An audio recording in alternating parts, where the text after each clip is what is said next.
합장하십시오. 아미타불, 아미타불, 아미타불, 아미타불, 아미타불, 아미타불. 반갑습니다.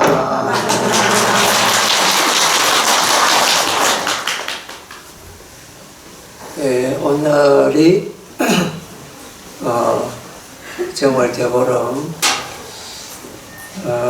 우리 산중에서는 동안거를 해제하는 그 해제일입니다.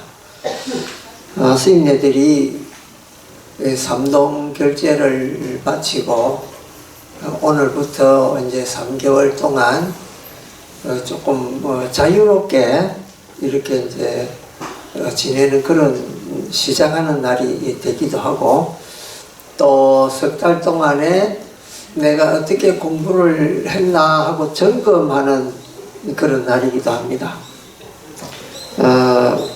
결제를 할 때마다 제가 우리 불자님들한테도 늘 당부하는 말이지만은,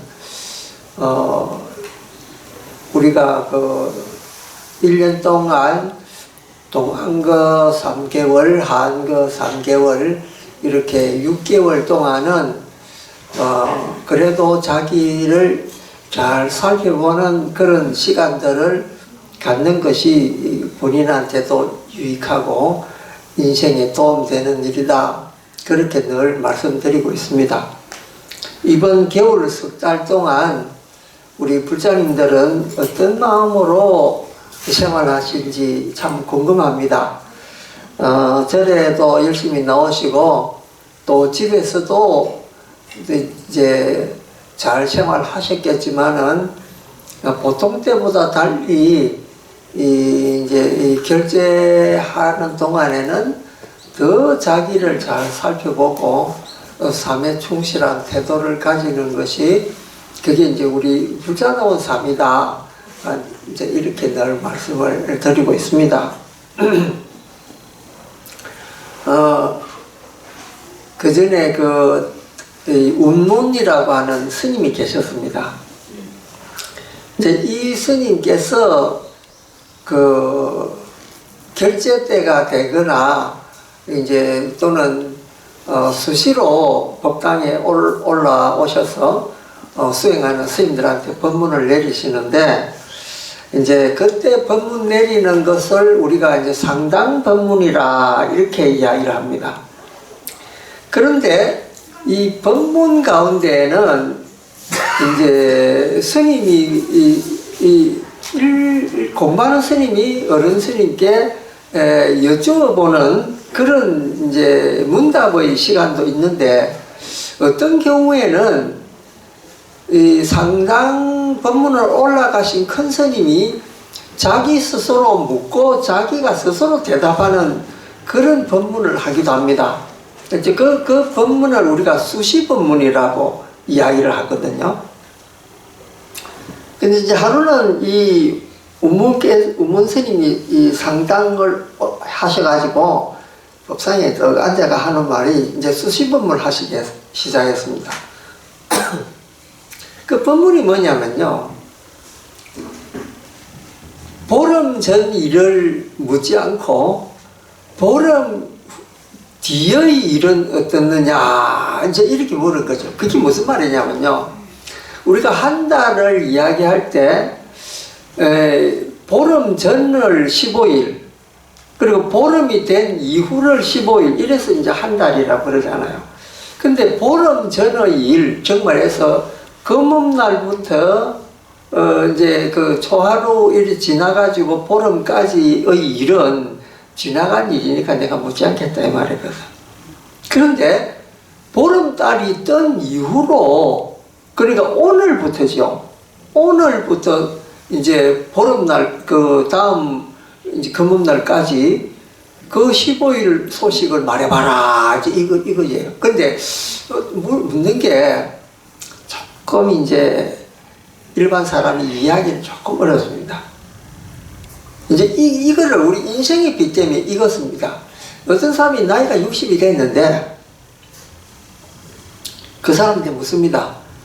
60살이 됐는데 60살 이전까지 일은 내가 안 묻겠다. 왜냐면 그건 과거 일이니까 안 묻겠다는 거예요. 그런데 60살 이후의 일은 뭐냐? 이렇게 묻는 거예요. 그러면 여러분들이 지금 자신의 연세를 한번 생각해 보죠. 아, 내가 60 몇 세인데, 아니면 내가 70인데, 아니면 내가 80인데. 그러면은, 내가 살았던 이전의 삶은 뭐, 지나가는 거리가 묻지 않겠다는 거예요. 근데 앞으로는 어떻게 하겠느냐? 이걸 묻는 거예요. 그러면 앞에 계획이 없는 앞으로 일을 계획을 세워놓지 않은 사람은 캄캄한 일이잖아요. 어떻게 대답할지 모르니까. 그러니까 이제 이런 뜻으로 그 스님이 물으신 거예요. 보름 전의 일은 내가 묻지 않거니와 보름 이후의 일은 내가 묻겠다. 뭐냐 이게. 그러니까 대중이 말이 없어요. 할 말이 없죠. 무슨 말을 어떻게 해야 될지. 그러니까 그 스님이 이제 자기가 대답했어. 뭐라고 대답했냐. 일이 시효인 일이니라. 그게 무슨 말이냐면 하루하루가 좋은 날이다 이 말이에요. 그러니까 오늘부터 이제 앞날은 계속 좋을 거라 이런 뜻이에요. 그러니까 이 뜻을 가만히 새겨보면은 과거에 우리가 했던 일은 우리가 어리석어서 몰라서 그런 저지른 일들, 실수했던 일들, 또 잘했던 일들, 이게 뭐 여러 가지가 섞여 있는 게 과거 일이었다면, 그럼 앞으로 내 앞에 펼쳐진 일은 뭐냐? 정신 바짝 차려가지고 좋은 일만 가지겠다. 그런 뜻이거든. 그러니까 일일이 시호일이라는 말이 매일매일이 모두 좋은 날이다 이 말이에요. 그런데 사람이 눈을 뜨면은 그건 좋은 일이 있을 거고, 옛날 살아온 습관을 그대로 가진다면은 그런 앞날에 희망이 있는 겁니다. 한 인간이 인간으로 살아갈 때 자기의 생각대로, 자기가 배워온 대로, 자기가 경험한 대로 살아가고 또 생각하게 됩니다. 그건 정말 바꾸기가 어려운 겁니다. 세월이 변해도 내가 옛날에 배웠던 것, 내가 옛날에 경험했던 것, 내 방식대로 살아온 것, 이거는 바꿀 수가 없습니다. 그걸 바꾸는 사람이 있으면은 그 사람이야말로 깨달은 삶을 사는 사람이다. 이렇게 말할 수가 있습니다. 우리 불교에서 깨달은 사람이란 뭐냐? 과거에 얽매이지 않고 새로운 삶을, 새로운 생각으로 사는 사람을 깨달은 사람이다. 이렇게 이야기합니다. 그러면은 그 깨달은 삶이라는 것이 과거에 어리석고 잘못된 것을 계속 이거는 내가 옛날부터 했던 거니까 가져가야 되겠다 이렇게 생각하는 그걸 어리석음이라고 보고, 불교에서 말하는 지혜로움이라는 건 뭐냐면 과거에 만약에 잘한 것이 있으면 그거는 계속 이어가고 앞으로 더 좋은 일을 하는 것을 그걸 지혜로움이라고 이야기를 하죠. 근데 사람이 얼마나 바뀌기가 어려운 거냐면요. 자, 이제 우리나라가 그 한일 합방이 되고, 정말해서 일본 사람들이 우리나라에 들어와서 고종임금을 협박을 해가지고 이제 일본하고 우리나라하고 합병을 합니다. 합병을 해가지고 그때 그 당시 이제 아주 혼란스러운 시기였는데 고종 황제가 야, 우리나라도 이렇게 있으면 안 되겠다. 한국도 그러니까 이제 대한제국이죠. 대한제국도 정신을 좀 차려야겠다 하고 했던 게 뭐냐면은 그 단발령이라는 거를 내리게 됐습니다. 단발령이 뭐냐? 옛날 사람들은 다 상투를 했잖아요. 상투하고 망건하고 그 위에 갔었거든. 그런데 15살 때가 되면은 남자는 성인식을 하고 이 소년 때는 그러니까 성인식 하기 전에는 머리를 길게 남자라도 이렇게 늘어뜨리고 이렇게 다니고 이제 성인식을 한 뒤에는 머리를 털어 올려가지고 상투를 했단 말이에요. 여자들은 쪽두리를 머리를 긴 거를 돌돌 말아가지고 이제 이 쪽을 쥐고 이제 이게가 여성은 그래야 성인이 되는 거고 이렇게 해서 머리로서 이제 성인이 됐는가 안 됐는가 이제 판별을 하는 거예요. 그러니까 남자라면은 의뢰의 상투를 털고 있는데 그 상투를 잘라라 하는 게 그 단발령이거든요. 그러니까 이 상투한 사람은 머리 잘라라고 나라 임금이 명을 내려놓으니까 그 제일 처음에 머리를 잘란 사람이 누구냐면 고종 황제 자신이 잘랐습니다. 그 상투 잘라가지고 이제 요즘 그 서양식으로 머리를 이렇게 딱 이제 했단 말이에요. 그러니까 유생들 보고 머리 잘라라니까 난리가 난 거예요.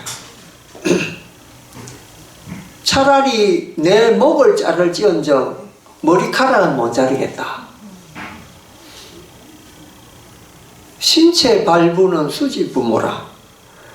이 신체에 난 손톱, 발톱, 머리카락 이런 것들은 전부 다 부모한테 받은 거라서 불감훼손이라. 불감훼손. 감히 해소도 하지 못한다니.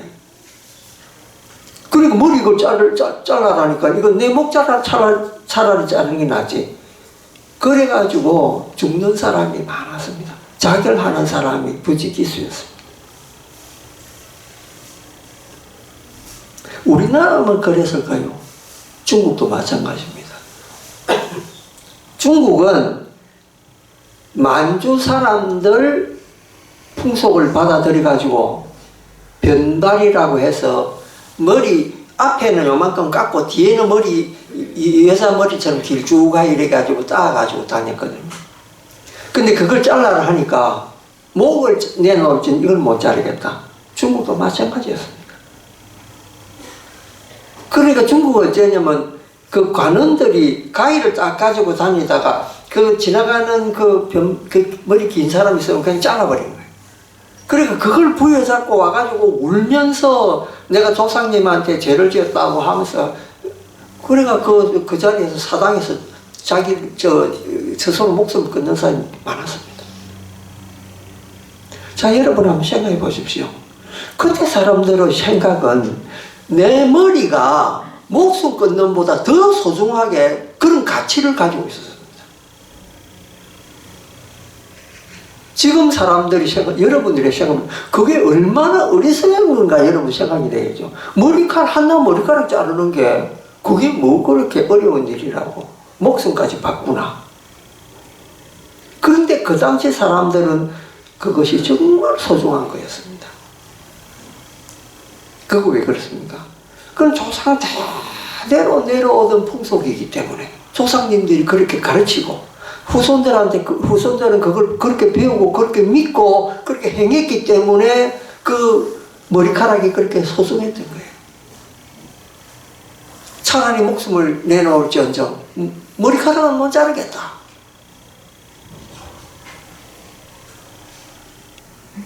과연 머리카락이 내 목숨보다 소중한 걸까? 근데 그 당시 사람들은 그것보다 더 소중한 것이 없었다는 거지. 그러니까 이렇게 한번 생각해 보십시오. 인간이 가지고 있는 생각이라는 것은 얼마나 어리석은가. 내가 가지고 있는 그 고정관념이라고 하는 것은 그건 얼마나 부질없는 것인가. 내가 이것을 꼭 지켜야 되는 가치다라고 생각했던 우리의 생각들이 얼마나 하찮은 것인가. 그걸 한번 생각해 보십시오.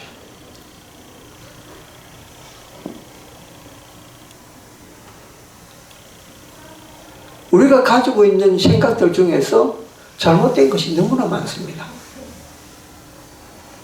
그것은 몇백 년 내려왔다는 그 관습이라는 것 아래에서, 그런 관념 아래에서 계속 이어나가고 고집하고 있는 것들이 있습니다. 그러니까 인간의 고집이라고 하는 것은 어리석음에서 오는 것이다. 불교에서 말하면 탐진치에서 그 탐이라고 할 때 물건에 대한 탐욕만 있는 것이 아닙니다. 정신에 대한 탐욕도 있습니다. 그 정신에 대한 탐욕이 뭐냐? 과거에 쓸데없는 것에 대한 집착, 이것을 탐욕이라고 부릅니다. 그런데 누군가가 그걸 지키지 않으면 어떻게 되죠? 너는 왜 우리의 관습을 지키지 않느냐 하고 욕을 하게 됩니다. 화를 내게 되죠. 탐하고 그 다음에 나오는 게 진이잖아요. 진이 화내는 거잖아요. 그 다음에 치가 뭡니까? 어리석음이잖아요. 그 어리석음 계속 하게 되는 거라. 그러니까 탐진치 이것이 우리 생각 속에서도 이 재물만 가지고 그런 게 아닙니다. 생각으로도 탐진치가 있을 수가 있다는 거죠.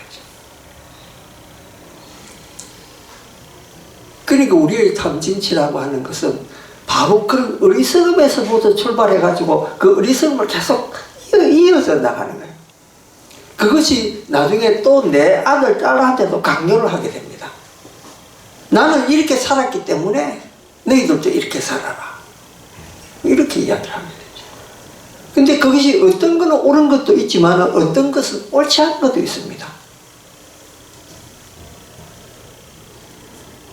옛날에 중국 사람들은 이제 오늘이 보름이니까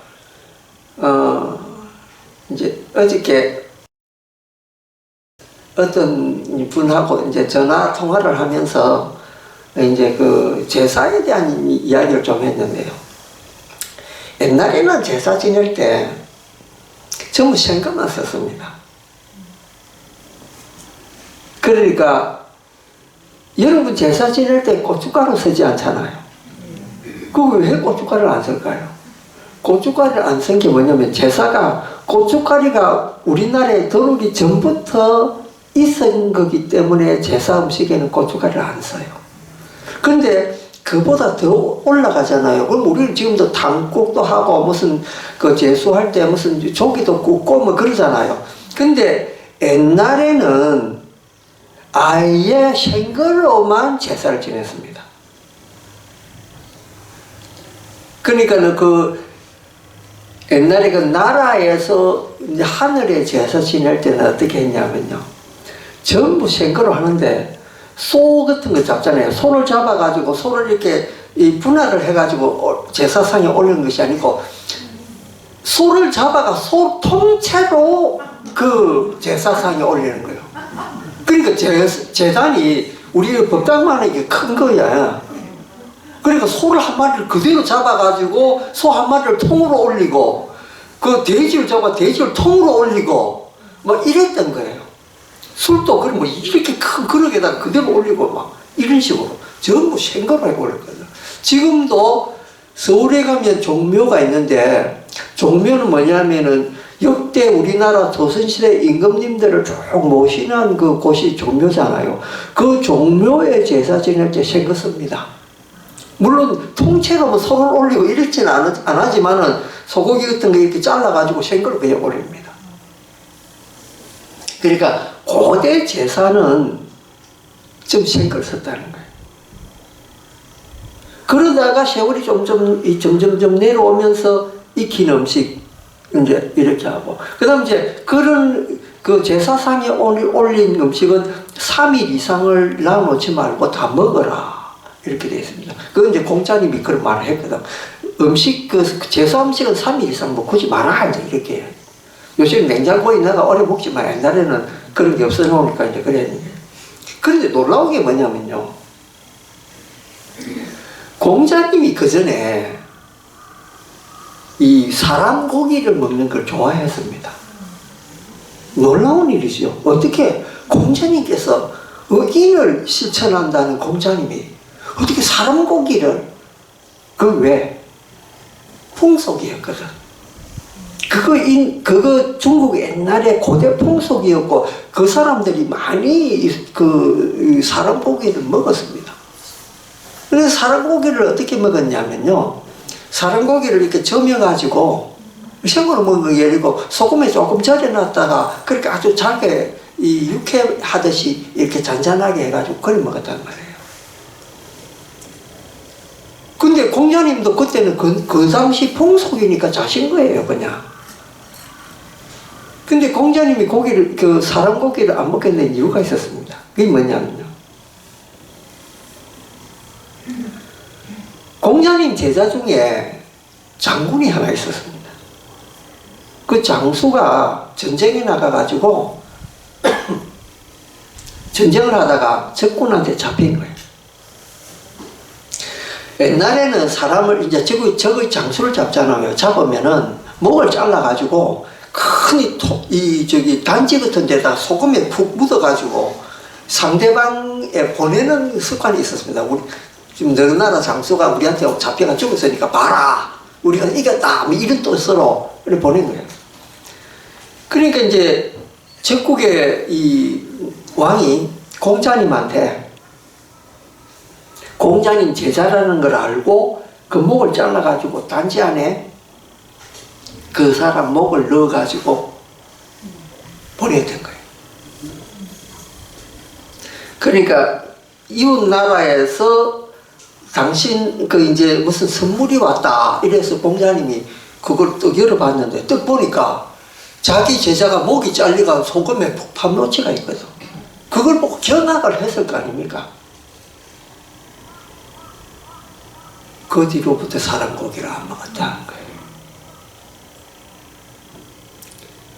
그러니까 이 사람의 관습이라고 하는 것은 그 당시 성인이라고 이름 붙은 사람들조차도 그런 생각을 못하고 했던 거예요. 근데 어떤 큰 계기가 돼가지고 깨달으면 아, 이건 먹어서 안 되는 거구나. 그래, 그걸 이제 그 뒤로부터 그걸 안 했단 말이에요. 그러니까 사람이 한 생각 딱 바꾸는 게 이게 중요한 거예요. 그러니까 보름 이전의 일은 묻지 않겠다. 공자님이 그 깨달음을 얻기 전까지 사람 고기 묻던 거는 안 묻겠다는 거예요. 왜? 몰랐으니까. 관습에 의해서 살았으니까. 그런데 보름 이후의 삶은 뭐냐? 새로운 삶을 가져야 된다. 생각을, 발상의 전환을 해야 된다. 이거잖아요.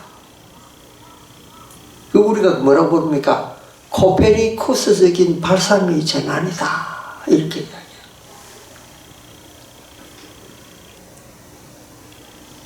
그게 뭐냐면요. 이게 생각 한번 바꾸는 게 자기 인생 전체를 바꾸는 일이 됩니다. 그런데 불행하게도 인간은 그렇게 되기가 쉽지 않습니다. 관습 속에 늘 매여 있습니다.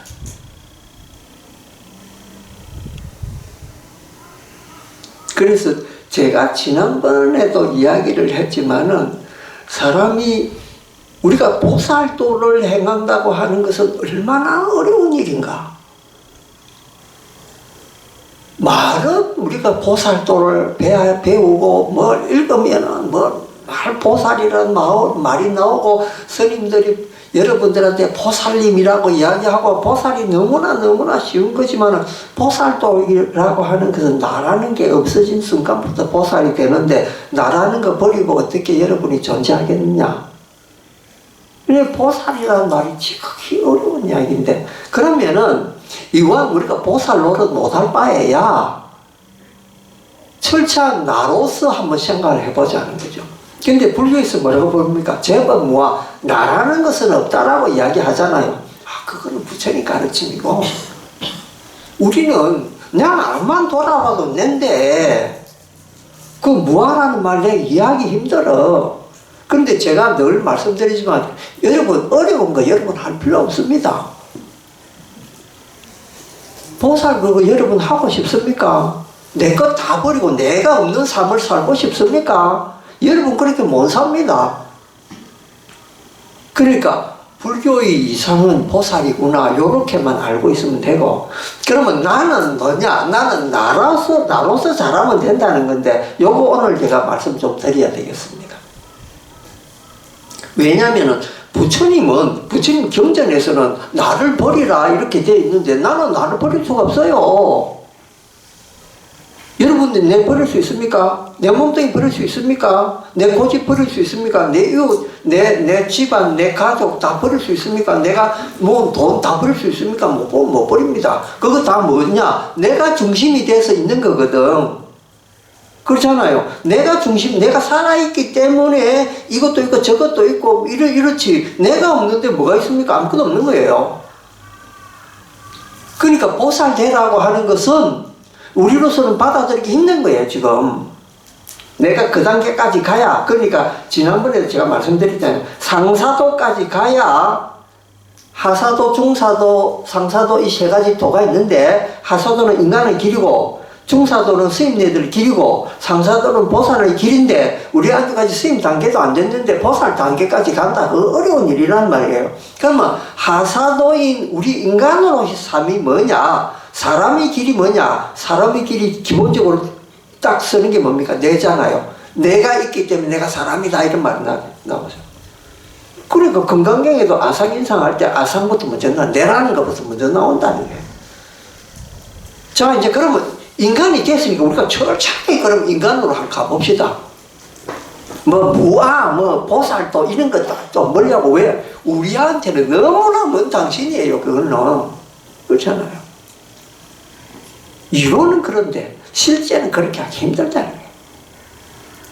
근데 스님네들은 법상에만 올라가면은 부처님 경지가 떴고 보살님들의 경지가 떴고 어떤 문수보살이 떴고 관세보살이 그건 내하고 뭔 이야기야. 나는 욕심 많은 인간이야. 그렇잖아요. 그럼 내가 욕심 많은 인간으로서 나는 어떻게 이 인간 세상에 나는 살 것인가? 이게 더 중요한 거예요. 저는 이야기합니다. 철저하게 이기심 가진 인간이 되라. 자, 그러면은 불교에서 이야기할 때 이타심을 가져야 남을 위해서 존재해라. 남한테 다 큰 자비로 웃으면 좋은 말 하고 해라. 어? 남을 위해서 살아라. 뭐 그런 말 잘 하잖아요. 근데 저는 반대로 이야기합니다. 니를 위해서 살아라. 이기심을 가져가. 근데 제가 말하는 게 불교하고 위배되는 말이 아닙니다. 왜? 보살도에 남을 도울 때 하는 말이 있습니다. 자리리타라는 말 쓰죠. 그거 많이 들어봤죠? 자리리타. 그 자리라고 하는 게 뭐냐? 자기를 이롭게 한다라는 뜻입니다. 그러면 이타라는 건 남을 이롭게 한다 이 뜻이죠. 이타자리란 말 안 씁니다. 자리리타 이렇게 이야기합니다. 내부터 좋고 남도 좋게 한다 이 뜻이거든. 내가 안 좋은데 남 좋게 한다. 그 있을 수가 없다는 이야기야. 그러니까 그 말에도 가만히 생각해보면 중심이 누구라? 내라는 거예요. 내가 중심이 되고 내가 이루어야 된다는 거죠. 그러니까 철저한 이기심이 있으면은 보살도, 그 어렵다는 보살도를 나아가는 길이 될 수도 있다. 그 왜 그러냐?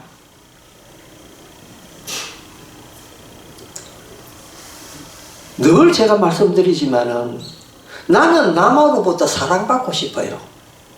나는 남으로부터 존경받고 싶어요. 나는 남으로부터 대접받고 싶어요. 나는 남한테 나쁜 소리 듣고 싶지 않아요. 그런 생각 하지 않습니까? 그러면 어떻게 해야 됩니까? 내가 화내고 있는데, 내가 늘 기분 나빠 있는데, 내가 남한테 불친절한데, 내가 남을 존경 안 하는데, 남이 나한테 그래 주겠습니까? 안 해줍니다.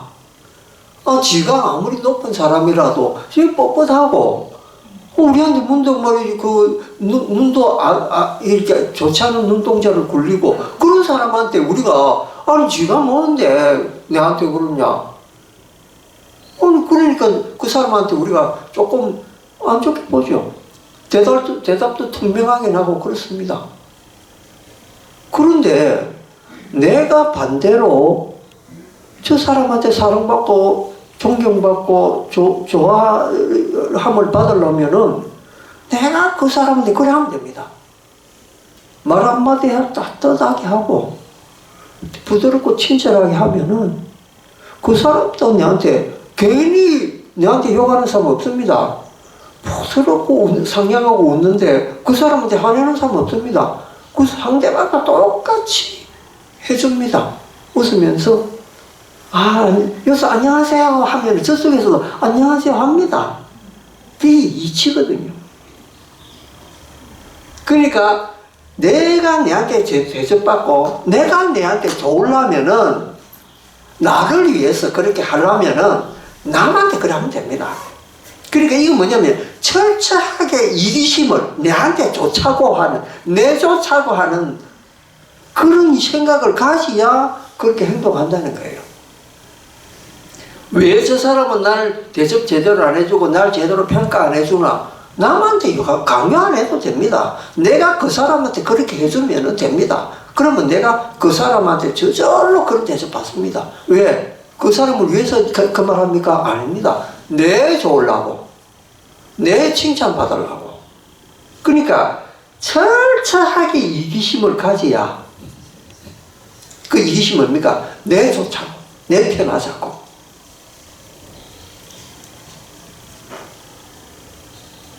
그러니까 이기심을 극대화하면은 이게 결국은 나를 위한 것이 자기가 되고 그게 결국은 이타가 되고 이렇게 된다는 거예요. 자, 이제 우리가 버스나 지하철에서 자리를 양보해 주는 것도 아무한테나 양보해 줍니까? 내보다 더 어려운 분한테 양보하게 되잖아요. 저분은 내보다 나이가 좀 더 많아 보인다. 저분은 내보다 좀 몸이 더 불편해 보인다. 이런 분한테 우리가 양보하지. 생생한 사람한테 양보합니까? 근데 생생한 사람한테 양보하면은, 이 사람 왜 이래? 이렇게 생각하게 되죠.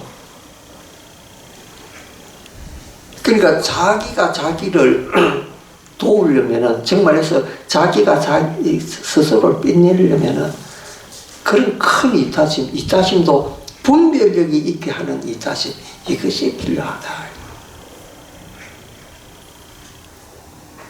그러려면은 이제 어떤 이타심을 가져야 되는가 하고 자기를 살펴볼 줄 알아야 됩니다.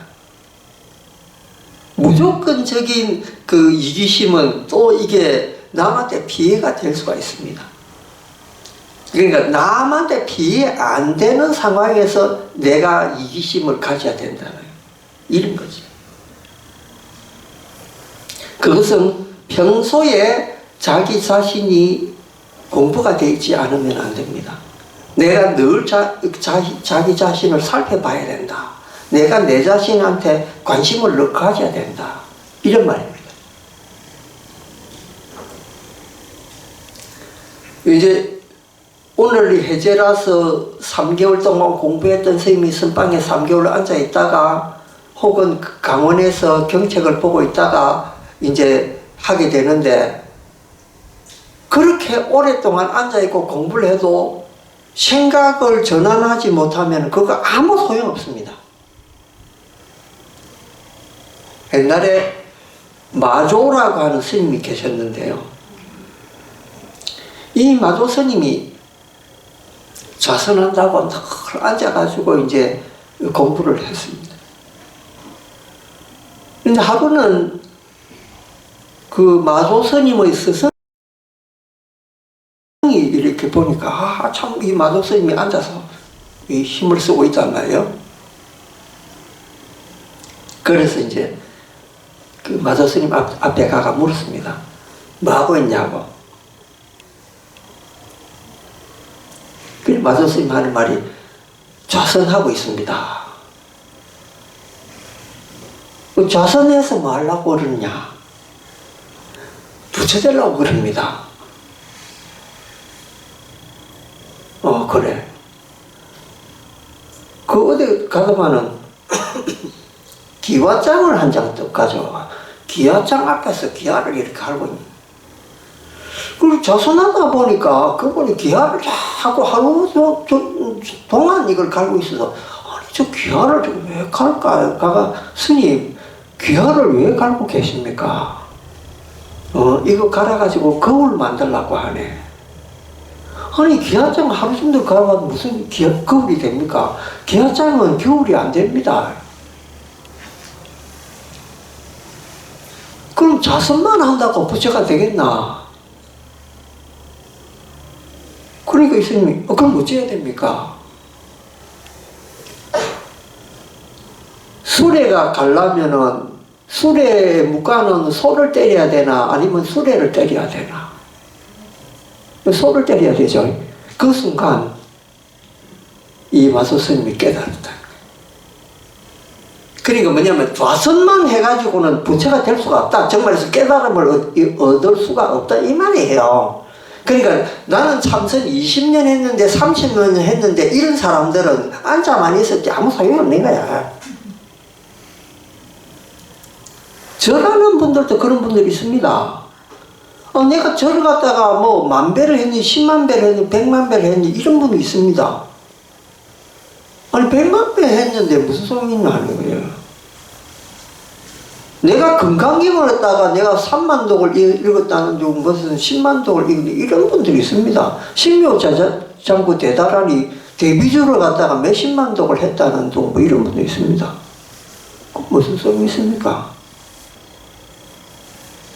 소용없습니다. 그 양무제가 그런 말 했잖아. 달마대사가 떠고 왔는데 양무제가 이제 황제죠. 황제가 뭐라고 얘기하냐면 달마스님한테 달마스님 내가 불교를 위해서 그 엄청난 게 절을 주고 엄청난 그 탑을 지었는데 그 공덕이 얼마나 많습니까? 그 달마스님이 뭐라 연결합니까? 아무것도 없습니다. 공덕 아무것도 없습니다. 이렇게 이야기하는 거예요.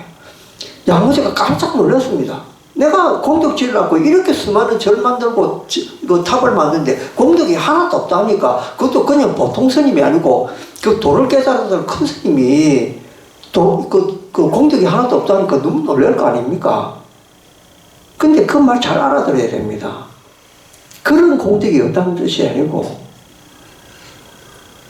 절 짓고 탑 만드는 공덕이 있긴 있습니다. 있는데 제일 중요한 게 뭐냐면 거기 그 공덕을 지어가지고 네가 깨달을 수 있나 없나 이게 문제거든.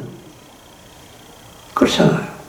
절에서 절에 와서 우리가 만공부하는 꼭지기 이게 깨달았고 오는 건데 그거 다른 엄청 공덕을 지고 그 공덕을 안 지었으니까 그건 별 소용없다는 거잖아요.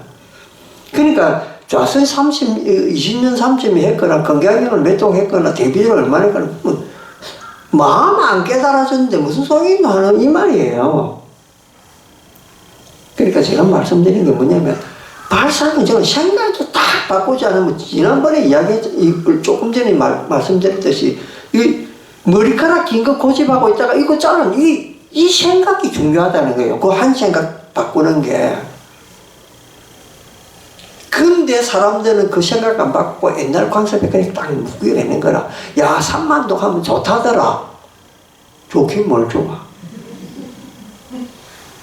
그 좋다는 내용을 알아야 될 거 아닙니까? 그게 남들이 좋다더라. 관습이잖아요. 건강경을 나는 여러 수십 독을 했는데 수십 년에 건강경 내용이 뭐냐? 핵심 내용이 뭐냐 물어보면 아무도 몰라요. 그럼 30만독 이뤘다는 거예요. 공덕 없습니다.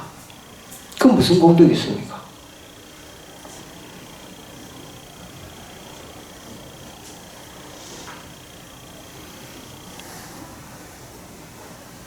그 건강경에 부처님에 대한 말씀이 있습니다. 무소종래 영무속의 고명열애 이 말 나옵니다. 무소종래 온 바도 없고 영무속의 또한 가는 바도 없는 고명열애 그러므로 이름에서 열애라고 한다. 부처님을 그렇게 말합니다. 간 바도 없고 온 바도 없고 이런 거를 부처라고 이야기한다. 여러분 그건 무슨 뜻입니까? 건강경 30만독 해서 이 말 못 알아들으면 아무 소용 없는 거예요. 그러니까 뭐냐면 이 본질을 알아야 돼요. 본질. 옛날에 당명황이 누구냐 하면 현종. 당나라 때 현종임금 마누라가 누굽니까? 양귀비 아닙니까? 양귀비. 근데 이 현종이 양귀비를 부를 때 귀비야 이렇게 부른 게 아니고 양귀비가 몸종이 하나 있었거든. 몸종 이름이 소옥이었습니다. 그러니까 이 현종 임금이 양귀비를 보고 싶으면은 양귀비 몸종을 부릅니다. 소옥아 이렇게 부릅니다. 그러면은 양귀비가 그 말 알아듣고 쪼르르 뛰어면서 네 대령이 했사옵니다 이렇게 이야기해요. 근데 소옥아 이렇게 부르는데 소옥이가 진짜 뛰어나와가 제가 대령했습니다 하면 현종 임금이 기분 좋겠습니까? 그러니까 말은 이렇게 해도 뜻이 어디 있는가 그걸 알아들여야 된다는 거예요. 우리가 집에서도 가상이 누구누구 엄마를 부를 때 누구야 이렇게 부르면 엄마가 네 하고 오잖아요. 그런 거하고 똑같은 거예요. 말귀를 알아들여야 된다는 거예요. 근데 신기하게 딸 부를 때 이름하고 부인을 부를 때 딸 이름을 부르지만 신기하게 딸과 그 엄마가 잘 그걸 알아먹어요. 그렇잖아요. 이름은 똑같은데 뭔가 톤이 좀 다른 느낌이 달라요. 그러면은 똑같은 딸 이름을 부르는데 이렇게 부르니까 엄마가 저러러 오고 저렇게 부르니까 진짜 딸이 오고 이렇게 되잖아요. 그거 신기한 거예요. 그러니까 우리는 그걸 뭐랬냐 낙처를 알아듣는다. 그 말이 딱 떨어지는 그 의미하는 바를 제대로 알아듣는다 이 말이거든. 그래서 이 세상 모든 일에는 그런 말의 뜻이 있는 거예요. 대비주를 할 때도 그 본뜻이 있는 거고 건강경에도 그 본뜻이 있는 것이고 설령 참선을 한 번도 안 했다 하더라도 생각을 발상을 하는 사람이 있으면 그거는 부처님의 진실할 뜻을 알아듣는 사람이거든. 그래서 우리가 천수경을 할 때마다 원의 열의 진실의 이거 하잖아요. 근데 부처님 뜻을 알게 해주소서. 그런데 여러분 그렇게 본뜻 어떻게 하냐. 여러분 지금까지 가지고 있던 이 관념이라든지 습관이라든지 관성이라든지 이런 거는 그냥 과거에서 흘러와서 그냥 우리가 묻혀있는 상태에서 이렇게 한 거다. 그러면 앞으로 오는 것은 어떠냐. 새로운 마음을 열고 봐라. 그것은 나이하고 관계없습니다. 여러분 내가 나이가 많아서 옛날 하던 대로 할 수밖에 없다. 그런 말 하는 분도 있습니다. 여러분 자신이 마음을 한번 생각해 보십시오. 내가 10살 때 20살 때 이럴 때 생각해 보십시오. 내 나이는 이렇게 되어 있지만은 내가 생각했던 내 어린 마음은 그대로 남아 있습니다. 처녀 때만 가지고 있습니다. 감성 그대로 가지고 있습니다. 나이 좀 들어서 좀 어눌하다 뿐이지 그때 그 느낌이 있습니다. 몸은 늙지 않고 심노심불로라 그러잖아요. 몸은 늙어서는 마음이 늙지 않는다. 우리는 그렇습니다. 그런 우리가 세상의 작용은 마음으로 하는 것인데 세상에 받아들이는 이치는 마음으로 받아들입니다. 몸으로 받아들이는 게 아닙니다. 그럼 여러분 몸은 마음이라고 하는 건 옛날하고 똑같다면 지금 현재 풍속이라든지 현대 사람들 관념이 다 받아들일 수 있습니다. 여러분 생각 전환만 하면 됩니다. 불교는 그런 겁니다. 불교는 옛날 것을 숭상하는 것이 아니고 새로운 것을 끊임없이 받아들이면서 동화해 나간 것이 그게 불교의 가르침이거든요. 그러니까 수천 년간 내려왔던 바라문교를 부처님은 하루아침에 부정하고 그건 제대로 된 것이 아니다. 새로운 것을 지창하신 분이거든요. 불교는 늘 새로운 것을 갈구하는 것이 그게 불교적인 마인드입니다. 여러분 옛날식으로 배운 불교는 그건 제대로 불교의 뜻이 아닙니다. 부처님은 늘 새롭다는 그런 의미가 있는 거거든요. 그럴 때 여러분은 세상 사람과 좀 더 잘 소통하게 되고 여러분 주위와 더 화합이 되게 되고 그런 거죠. 그렇게 되면은 나도 모르게 보살행을 하고 있는 거죠. 내가 이기심으로 가득 찼지만 그 이기심을 이용해서 인간이지만은 우리가 하사도를 하지만은 상사도에 접근하는 삶을 가지게 된다. 이거죠. 그럼 인간의 몸으로서 보살화 될 수 있는 거죠. 그래서 인간임을 부정할 필요는 없습니다. 나는 나를 가지고 있으면서 보살도 닦을 수 있습니다. 그 대신 철저하게 나 좋으라고 남한테 그래 보십시오.